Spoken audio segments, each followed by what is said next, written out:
Bueno, primero agradezco a Rita y a Diana. La idea es actualizar un poco la situación de la zona de la costa marítima bonaerense, puntualmente contar un poco la experiencia de estos años de trabajo y básicamente en lo que a mí respecta es una breve introducción sobre garrapatas en Argentina, con énfasis en las especies que están en la zona de la costa y después brevemente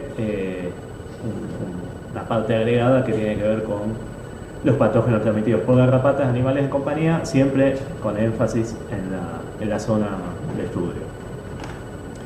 Bueno, brevemente para recordar, las garrapatas pertenecen a la superfamilia Isodoide. Tienen tres familias: garrapatas duras, que se encuentran en los 6 continentes, incluyendo la Antártida; garrapatas blandas, 5 continentes; y una especie más de otra familia, terminando la hora para no pasarme, de otra familia que tiene su representante en África. Las diferencias principalmente entre garrapatas duras y blandas es que las duras, tal cual de donde toman su nombre, tienen un escudo dorsal, presentan un dimorfismo sexual evidente. El capítulo anterior, o sea, desde dorsal vemos el capítulo. Se alimentan lentamente, o sea, se fijan al hospedador y se van alimentando. Tienen unos palpos rígidos, cosas con espinas.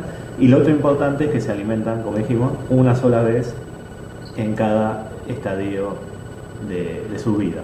En cambio, las garrapatas blandas, que no va a ser tema de esta charla, no presentan un escudo dorsal, no tienen un dimorfismo sexual evidente. El capítulo desde dorsal no se ve, como ven, está debajo del cuerpo. Se alimentan rápidamente, o sea, suben y bajan del hospedador. Por ende, se alimentan varias veces en cada estadio.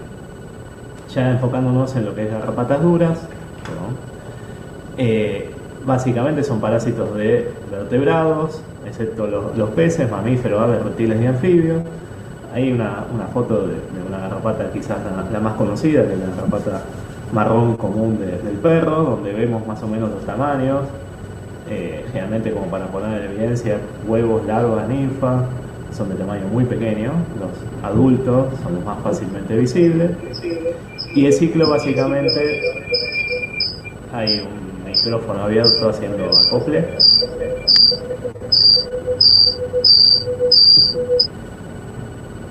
Ahí vamos de vuelta.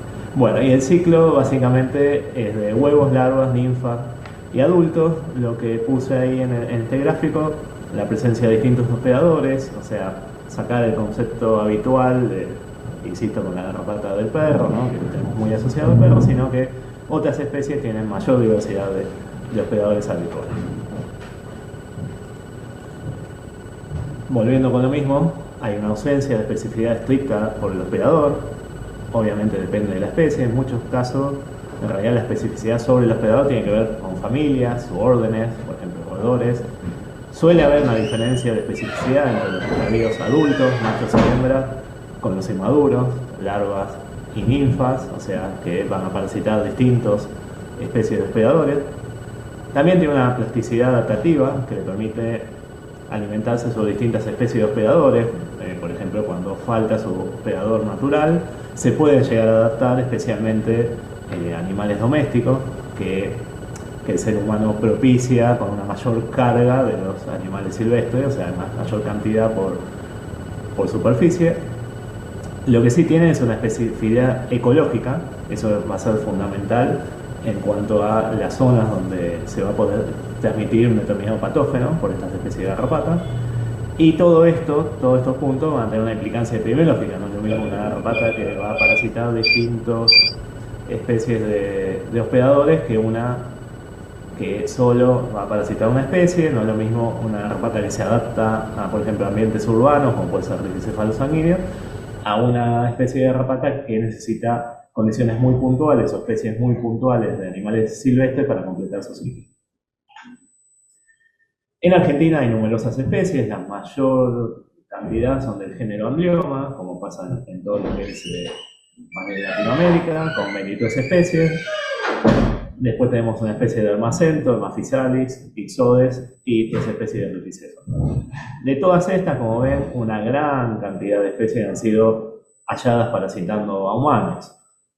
Ahí yo les puse la lista de las especies, qué estadio es el que parasita a humanos, y en el caso de que sea muy frecuente el parasitismo, lo denominamos muy agresivo. O sea, muy agresivo es que pica frecuentemente a los humanos. Dentro de esas especies, ya enfocándonos en lo que es animales de compañía, vemos también que la mayoría parasita a perros y en menor medida a gatos. Y dentro de todas, por lo menos 5 especies han sido implicadas en la transmisión de patógenos a los humanos. Amblyomma sculptum y Amblyomma thornelliae, que pertenecen al complejo Amblyomma cargenense, que no lo vamos a tratar en esta charla, ya que son casos que producen casos de riqueciosis en una zona muy puntual del país, en el límite de Salta y Jujuy. Amblyomma tigrinum y Amblyomma triste, que transmiten Rickettsia parkeri a los humanos, con casos en gran parte del país. Y por último, Rickettsia sanguíneo, censo estricto, que transmite Rickettsia massili y, como está adaptada a zonas urbanas, también con una distribución amplia en gran parte del país.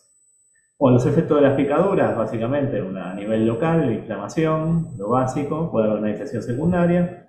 A nivel sistémico, algunas garrapatas producen neurotoxinas, no está determinado en Argentina que hayan ocurrido casos de parálisis por neurotoxinas. Y lo que sí importa es que hay transmisión de microorganismos, virus, bacterias, protozoos, nematodes y demás. Ahora, enfocándonos en Amblyomma triste y Amblyomma tigrinum, son dos especies de garrapata que pertenecen al mismo complejo, como ya pueden ver por la foto, por lo parecido, con diferencias de especificidad ecológica. Amblyomma tigrinum tiene una amplia distribución a lo largo de todo el país, asociado a ambientes suburbanos rurales. Los hospedadores de esta especie, Amblyomma tigrinum, los adultos, son carnívoros, tanto domésticos como silvestres, y también pueden parasitar a los humanos. Los inmaduros, roedores y aves. Y los casos humanos asociados a esta especie se distribuyen en gran parte del país. Es importante entender que, dado que los hospedadores inmaduros son roedores y aves, por ejemplo, roedores como cuises, esta especie de garrapata va a habitar en esas zonas donde haya los hospedadores que necesita, ¿no? Va a estar en un ámbito netamente urbano. Lo mismo para Amblyomma triste. Amblyomma triste tiene una especificidad de un nicho ecológico asociado a humedales, con una distribución en todo lo que es la cuenca del Paraná y del Río de la Plata. Ahí dice hasta Bahía San Boromón, ahora vamos a aclarar un poquito. Y los hospedadores de los adultos, en general, son mamíferos de tamaño más grande, por ejemplo, el ciervo de los pantanos, carpincho, y también, obviamente, domésticos, perros, bovinos, etc. Es bastante agresiva con los humanos, o sea, se produce parasitismo frecuentemente. Los inmaduros también van a estar alimentándose sobre roedores y aves, igual que Amblyomma tigrinum, y los casos humanos, obviamente asociados a esta garrapata, ocurren en lo que es estas zonas. Es la riqueciosis humana de mayor incidencia, después ahorita va a tocar el tema. A nivel fácil de diferenciación, bueno, todas estas garrapatas de género Amblyomma son ornamentadas, y puntualmente la diferencia entre Amblyomma triste y Amblyomma tigrinum tiene que ver con la banda dorada, si está completa o no, como la forma más fácil. Después hay otras características que tienen que ver con las espinas de la coxa y demás, pero tanto en machos como en hembras, la banda plateada se corta, en cambio en Amblyomma tigrinum se mantiene completa. El caso de rifocéfalos sanguíneos, censo estricto. Rifocéfalos sanguíneos es un grupo de garrapatas que básicamente en América hay dos especies, rifocéfalos sanguíneos censo estricto, anteriormente llamada linaje templado, y Rifocéfalos linaeae, o anteriormente llamado linaje tropical. Son dos especies que por ende transmiten distintos patógenos. Nosotros nos vamos a enfocar con censo estricto, que en Argentina está relacionado con Rickettsia massili, que es una riqueciosis que afecta a los humanos, y con la transmisión a perros fundamentalmente de Ehrlichia canis. Si bien la garrapata que transmite habitualmente Ehrlichia canis, Rifocéfalos linaeae, se ha visto por cuestiones epidemiológicas, por datos epidemiológicos, básicamente ocurrencia de casos en zonas donde no está esta garrapata, que Rifocéfalos sanguíneos censo estricto tiene también una capacidad vectorial, posiblemente menor, pero tiene, para transmitir este patógeno. Básicamente en Argentina, solo en el norte del país está Rifocéfalos linaeae, y en el resto del país distribuido ampliamente la Rifocéfalos sanguíneos censo estricto. Una cuestión, vuelvo para atrás, en el video, perdón. Disculpen, saltamos así, emblema triste y emblema tigrino. Emblema triste, como bien les va a contar ahora Adriana, bueno, ya sabemos que está extendido por lo menos hasta el área de Mar del Plata. Y en el caso de emblema tigrinum también tenemos hallazgos hasta Tierra del Fuego, así que gran parte del país. Disculpen este salto, pero lo iba a comentar y después saltamos de diapositiva. Bien. Rickecephalos sanguíneos, como retomando, es una garrapata común marrón del perro. Todos los estadios parasitan principalmente al perro, pero sobre todo cuando hay infestaciones muy elevadas en las casas, una convivencia muy estrecha y demás, también ocurren casos de parasitismo a humanos.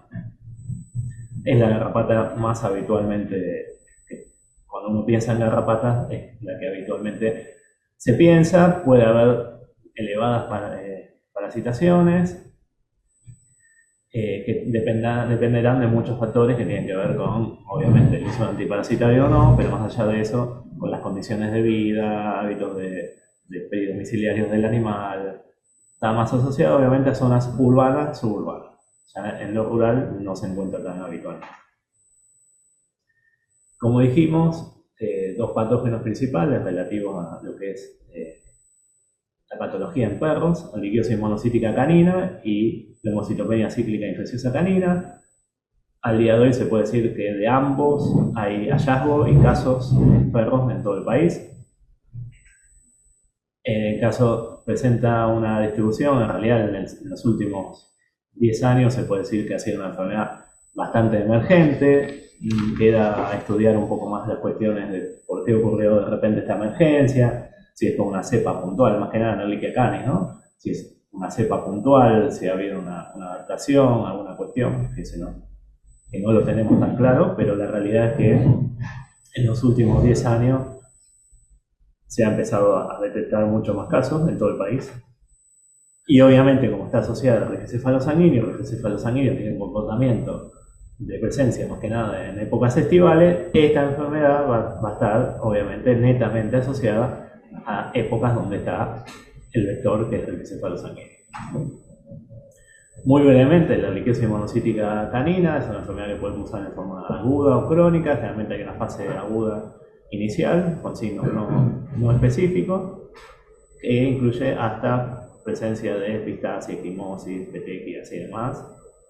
En general, de esa fase, las anomalías del laboratorio características de la trombocitopenia, y puede pasar a una fase subclínica, cuando el animal no recibe un tratamiento adecuado o no recibe tratamiento. Y en algunos casos, en algunos pacientes, se puede transformar en la fase crónica. La fase crónica es la parte más grave de esta enfermedad, donde lo que se va a producir es una panleucopenia y generalmente termina con la muerte del animal. En el caso de los gatos, cada tanto se informa alguna ocurrencia en gatos.